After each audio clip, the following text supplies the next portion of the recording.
অসমীয়া বাপতি সাহোন তিনিটি বিহুৰ অন্যতম ভোগালী বিহু আৰু এই ভোগৰ উৎসৱ ভোগালীক আদৰাৰ বাবে এতিয়া ব্যস্ত হৈ পৰিছে ৰাজ্যবাসী। কি গাঁও কি নগৰ সকলোতে দেখিবলৈ পোৱা গৈছে ভোগৰ উৎসৱ ভোগালীক আদৰাৰ ব্যাপক প্ৰস্তুতি। ব্যতিক্ৰম নহয় মহানগৰীও। মোৰ কেমেৰা সহযোগীক পৰিৱেশ দেখুৱাবলৈ অনুৰোধ জনাইছে। এয়া হৈছে গুৱাহাটী মহানগৰীৰ নুনমাটি ক্ৰীড়া সন্থাৰ খেলপথাৰত ভেলাঘৰ বনাই থকা এক দৃশ্য। এয়া তিনিমহলীয়া এটি অট্টালিকা বনাই থকা হৈছে মহানগৰীৰ যি ক্ৰীড়া সন্থাৰ খেলপথাৰ আছে নাৰেংগী, সেই ক্ৰীড়া সন্থাৰ খেলপথাৰত এনেদৰে ইয়াৰ যিসমূহ স্থানীয় যুৱক আছে সেই যুৱকসমূহে ভোগৰ উৎসৱ ভোগালীক আদৰাৰ বাবে এনেধৰণে তিনিমহলীয়া বিল্ডিং ইতিমধ্যে তেওঁলোকে অট্টালিকা ইতিমধ্যে তেওঁলোকে সাজি উলিয়াইছে। আৰু পোনপ্ৰথমতে মই ইয়াতে থকা যিসমূহ যুৱকে আচলতে এই তিনিমহলীয়া অট্টালিকাটো সাজি উলিয়াইছে বা এই ভেলাঘৰটো সাজি উলিয়াইছে, মই তেওঁলোকৰ সৈতে পোনে পোনে কথা পাতিবলৈ চেষ্টা কৰিম। পোনপ্ৰথমতে আপোনাক স্বাগতম জনাইছোঁ, আগতীয়াকৈ মাঘ বিহুৰ শুভেচ্ছা জনাইছোঁ। যিহেতু কংক্ৰিটৰ মহানগৰীত এই যিসমূহ আপোনালোকে নৰা খেৰ বা এইবোৰ আনিছে এইবোৰ পোৱাটো খুবেই কঠিন হয়, কিন্তু আপোনালোকে ক'ৰ পৰা আনিছে আৰু কেনেদৰে এই প্ৰস্তুতিটো আচলতে কিমান দিনৰ পৰা চলি আহিছে আৰু কেতিয়াকৈ এই গোটেই পৰিকল্পনাটো আৰম্ভ কৰিছে? আচলতে কংক্ৰিটৰ মহানগৰীত এইবিলাক বস্তু পোৱা নাযায়। আমাৰ ইয়াৰ ডেকা ল'ৰা আমাৰ যিটো যুৱ চামৰ মাজত আমি এইবাৰ আলোচনা কৰিলোঁ, ডিচেম্বৰ মাহত আলোচনা কৰিলোঁ যে আমি যদি ইয়াতে এটা তিনি মহিলা টাইপ ভেলাঘৰ যদি বনাব পাৰোঁ, আমাৰ গুৱাহাটীত ঠিক তেনেকুৱা বনোৱা নহয় যিহেতু, তাৰ কাৰণে আমি অলপ চিন্তা চৰ্চা কৰিলোঁ। তাৰপিছত আলোচনা কৰিলোঁ, তাৰপিছত আমি যোগাযোগ কৰিলোঁ, বাঁহটো আনিলোঁ। আমি সোণাপুৰ ছাইডৰ পৰা বাঁহ আনিলোঁ, ভেলাঘৰৰ বাঁহ, যিহেতু ইয়াৰ বেপাৰৰ বাঁহেদি নহয় যিহেতু। তাৰপিছত নাৰাটো আনিলোঁ আমি ৰাণীৰ আগৰ পৰা তাতে নাৰা কাটিব দিলোঁ, সোণাপুৰতো নাৰা কাটিব দিলোঁ, নাৰা কাটিব দি তাৰ পৰা বনাই এনেকেই আৰম্ভ কৰি আজি ইতিমধ্যে আমাৰ 90% কাম সম্পূৰ্ণ হৈয়ে গ'ল আৰু আছে অলপ কাম, ভিতৰৰ কাম বাকী আছে। এই 2-4 দিনত এইখিনি হৈ যাব, 4-5 দিনত। তাৰপিছত এতিয়া আমাৰ আৰু কি, আমি 6 তাৰিখৰ পৰা আমি এটা ভোগালী মেলা উৎসৱ পাতিছোঁ। যিহেতু এটা ইমান এটা কাৰ্যসূচী আমি হেৰি লৈছোঁ, তাৰ কাৰণে ভোগালী মেলা উৎসৱ এটাও আমি হেৰি কৰিছোঁ।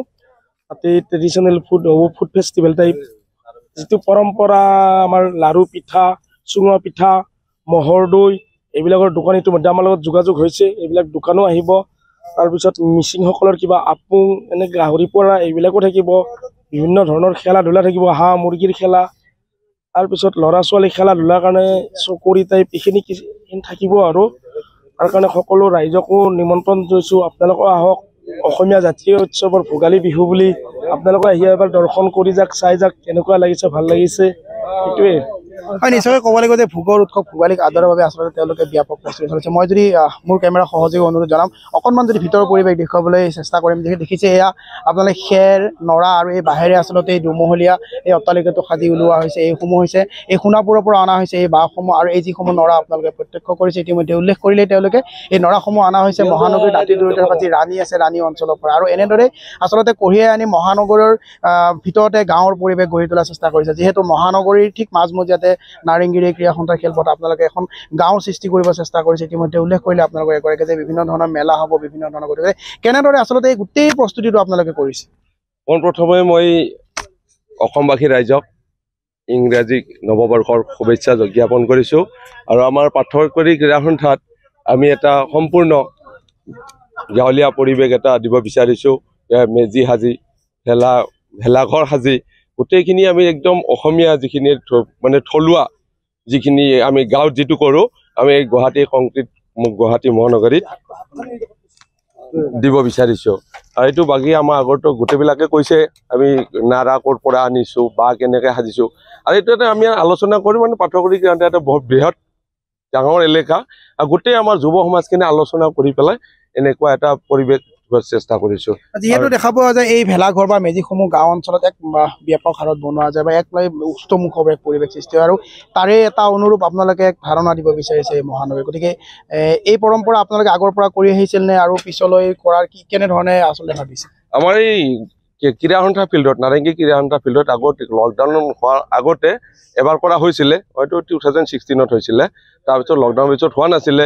এইবাৰ যিহেতু কোনো আৰু লকডাউন নাই, এতিয়া অসমবাসী ৰাইজৰ কাৰণে এটা বহুত বঢ়িয়া দিন, আৰু আমি গোটেইবিলাকে লগ লাগি এটা নতুন মানে ভোগালী বিহু এটা হেৰি দিব বিচাৰিছোঁ। আৰু এই নিশ্চয়কৈ বুজিছে এক মানে ভোগালীৰ আচলতে মহানগৰীটো গাঁৱৰ এক পৰিৱেশ গঢ় দিয়াৰ চেষ্টা কৰিছে এয়া হৈছে ভোগৰ উৎসৱ ভোগালীক লৈ যিসমূহ অসমৰ চহা লোক আছে এই চহা লোকসকলৰ আদৰৰ এক ব্যাপক প্ৰস্তুতি